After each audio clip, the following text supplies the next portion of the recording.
Madame C. s'arrêta de nouveau et elle se leva brusquement. Sa voix paraissait ne plus lui obéir. Elle alla à la fenêtre, regarda silencieusement quelques minutes au dehors. Ou peut-être ne fit-elle qu'appuyer son front contre la vitre froide. Je n'eus pas le courage de l'observer attentivement, car il m'était pénible d'observer la vieille dame en proie à son émotion. Aussi restai-je assis, muet, sans questionner, sans faire de bruit, et j'attendis, jusqu'à ce qu'elle revînt d'un pas mesuré s'asseoir en face de moi. Bien, maintenant le plus difficile est dit, et j'espère que vous me croirez si je vous affirme encore une fois, si je vous jure sur tout ce qui m'est sacré, sur mon honneur et sur la tête de mes enfants, que jusqu'à cette seconde-là, pas la moindre pensée d'une union avec cet inconnu ne m'était venue à l'esprit, que réellement j'étais sans volonté et que, privé de conscience, j'étais tombé soudain, comme par une trappe, du chemin régulier de mon existence dans cette situation. Je me suis juré d'être véridique envers vous et envers moi. Je vous répète donc encore une fois que c'est uniquement par la volonté presque exaspérée de secourir ce jeune homme et non par un autre sentiment, par un sentiment personnel, que c'est donc tout à fait sans aucun désir et en toute innocence que je fus précipité dans cette aventure tragique. Vous me dispenserez de vous raconter ce qui se passa cette nuit-là dans cette chambre. Je n'ai jamais oublié ni n'oublierai aucune seconde de cette nuit. Car là, j'ai lutté avec un être humain pour sa vie. Oui, je le répète, dans ce combat, c'était une question de vie ou de mort. Chacun de mes nerfs sentait trop infailliblement que cet étranger, que cet homme déjà à demi perdu, s'attachait à la dernière planche de salut, avec toute l'ardeur et la passion de quelqu'un qui est mortellement menacé. Il s'accrochait à moi comme celui qui déjà sent sous lui l'abîme. Quant à moi, je déployais toutes mes ressources, tout ce qu'il y avait en moi, pour le sauver. On ne vit une heure pareille qu'une seule fois dans sa vie, et cela n'arrive qu'à une personne parmi des millions. Moi non plus, je ne me serais jamais douté, sans ce terrible hasard, avec quelle force de désespoir, avec quelle rage effrénée un homme abandonné, un homme perdu aspire une dernière fois la moindre goutte écarlate de la vie. Éloigné pendant 20 ans, comme je l'avais été, de toutes les puissances démoniaques de l'existence, je n'aurais jamais compris la manière grandiose et fantastique dont parfois la nature concentre dans quelques souffles rapides tout ce qu'il y a en elle de chaleur et de glace, de vie et de mort, de ravissement et de désespérance.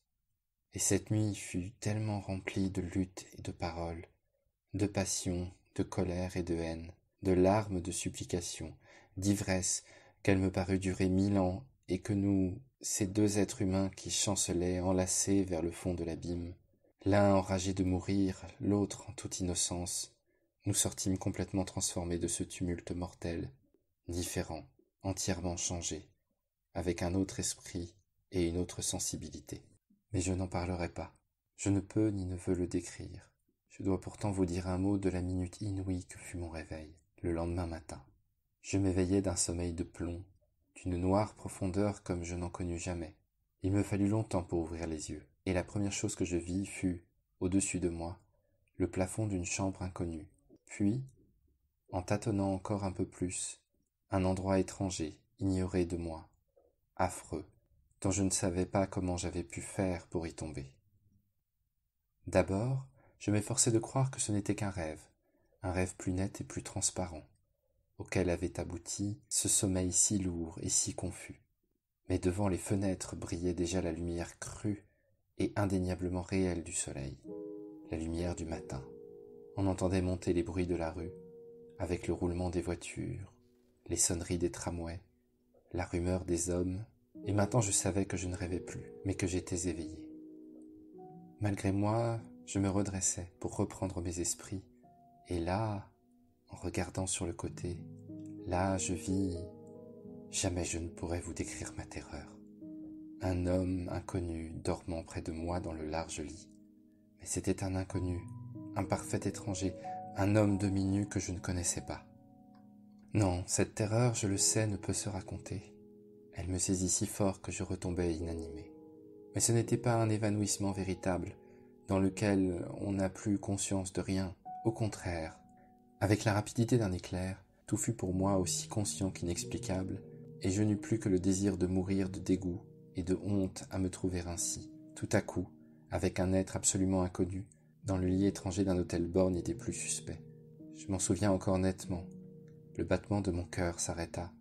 Je retins mon souffle comme si j'avais pu par là mettre fin à ma vie et surtout à ma conscience, à cette conscience claire d'une clarté épouvantable qui percevait tout et qui, cependant, ne comprenait rien. Je ne saurais jamais combien de temps je restais ainsi, étendu, glacé dans tous mes membres. Les morts ont sans doute une rigidité pareille dans leur cercueil. Je sais seulement que j'avais fermé les yeux et que je priais Dieu ou n'importe quelle autre puissance du ciel pour que cela ne fût pas vrai, pour que tout cela ne fût pas réel. Mais mes sens aiguisés ne me permettaient plus aucune illusion. J'entendis dans la chambre voisine des gens parler, de l'eau couler. Dehors, des pas glissaient dans le couloir, et chacun de ces indices attestait implacablement le cruel état de veille de mes sens. Je ne puis dire combien dura cette atroce situation. De telles secondes ne sont pas à la mesure de la vie ordinaire. Mais soudain, je fus saisi d'une autre crainte, la crainte sauvage et affreuse que cet étranger, dont je ne connaissais même pas le nom, ne se réveilla et ne m'adressa la parole.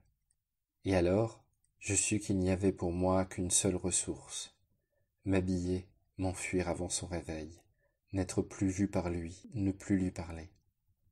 Me sauver à temps, m'en aller, pour retrouver de n'importe quelle manière ma véritable vie, pour rentrer dans mon hôtel et aussitôt, par le premier train, quitter cet endroit maudit, quitter ce pays, pour ne plus jamais rencontrer cet homme, ne plus voir ses yeux, n'avoir pas de témoins, d'accusateurs et de complices. Cette pensée triompha de mon évanouissement.